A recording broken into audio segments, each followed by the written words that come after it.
Hey everyone, I wanted to go over the new and exciting news we got for Monster Hunter Rise on the Nintendo Switch. And just late last night, both the Japanese and official Western Monster Hunter Rise official Twitter accounts went ahead and confirmed that Monster Hunter Rise has now sold 7 million copies worldwide. And in order to celebrate, they will be providing just about every single one of the players a brand new commemorative item pack for an in-game set of goodies. Usually whenever they do these type of commemorative item packs, it's either twofold, whether it is that they're celebrating a milestone achievement, whether it is sales or something along those lines, or they usually ask players to interact with likes or retweets or something along those lines because they're trying to promote something. This time it's just an automatic item set that you're going to be able to have in your inbox the second that you go ahead and speak to the courier mail cat in the Steelworks.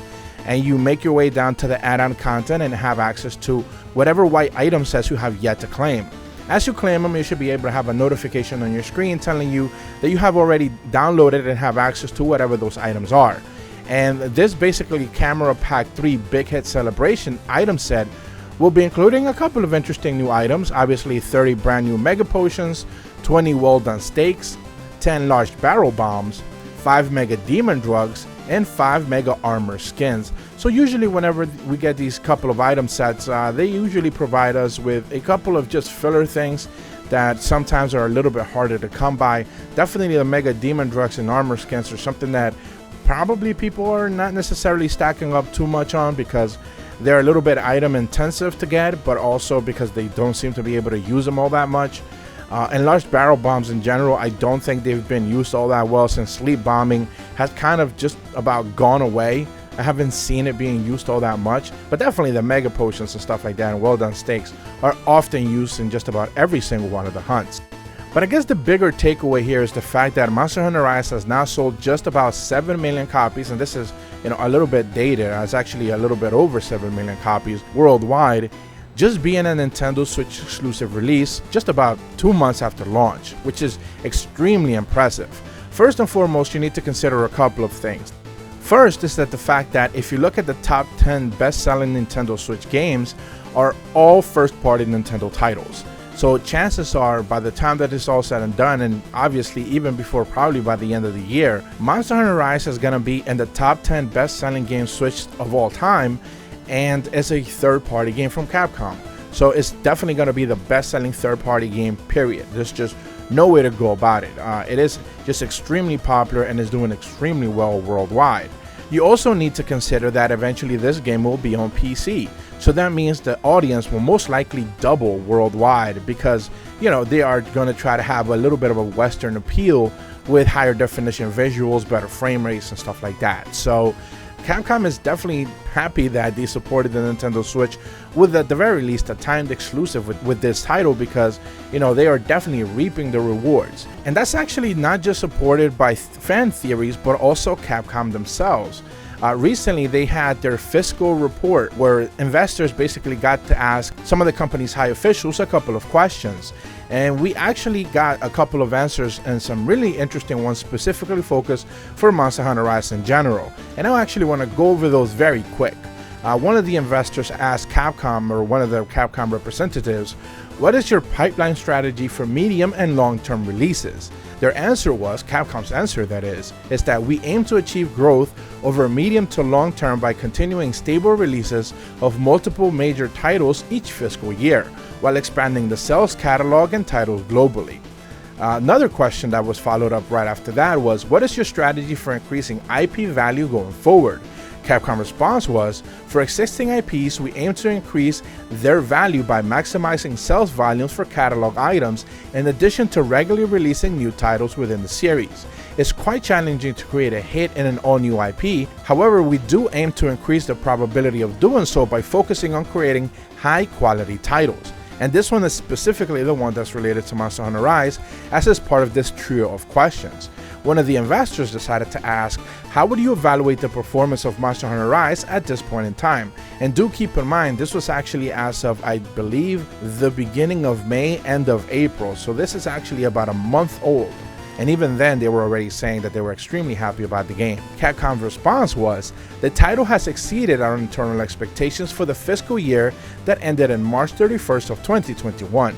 primarily due to strong performance in Japan and Asia.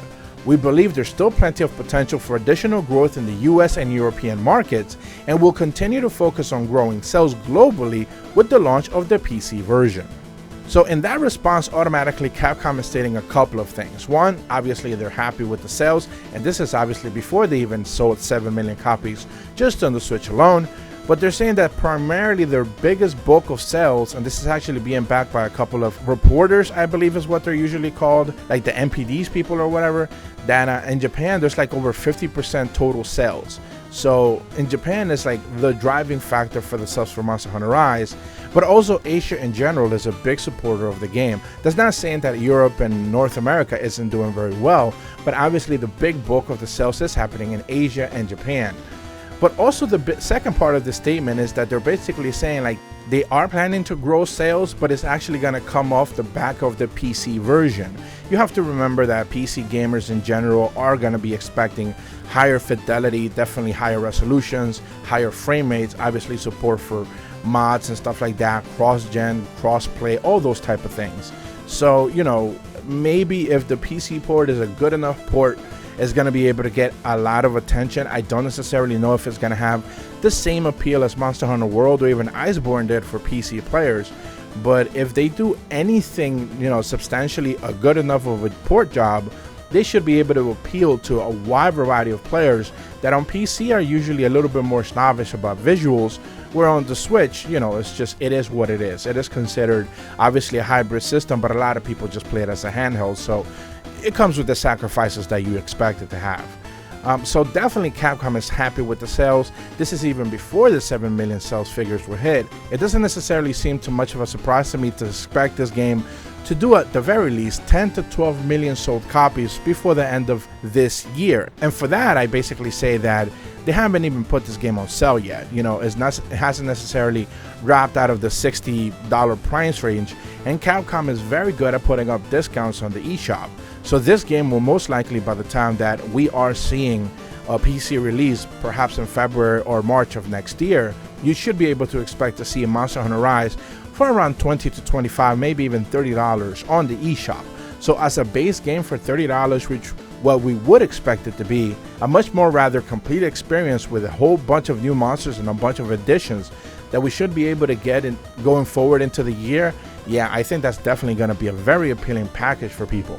That's not even considering the fact that obviously there's going to be a G rank update and there's going to be a brand new SKU attached to it. Obviously the game comes with all the DLC included and whatever the G rank update is and the base version of the game for $60. So obviously PC players are going to get that right out of the gate, but Switch players as well are going to have access to basically buy that deluxe version, that big package of like G rank update, whatever a bunch of goodies are added in, and obviously the base game. So Capcom is well within reason to expect this game to do extremely well, not just on the Nintendo Switch, but also going forward as the PC version launches. You also do have to keep in mind, and this is something that I alluded to a couple of days ago in a different video, that Capcom will most likely expect players who play on PC to draw in attention for more Switch fans to be able to pick up the game, as well as more people pick this game up on the holidays to convince their friends to maybe eventually pick it up on PC or something along those lines. So they do feed off each other. Maybe even Monster Hunter Stories helps to the sales of this game in general, but ultimately this game is going to sell extremely well on the Switch. I think it's going to be just fine on PC. And yeah, man, Capcom seems to be extremely happy providing, you know, goodies and item incentives for players, as this game just seems to keep selling extremely well. But that's going to be it for this video. Hopefully you found it informative. If you're brand new to my channel, be sure to leave a like and subscribe. Hit the bell to receive notifications when the videos go up. And as always, thank you so much for watching. See ya.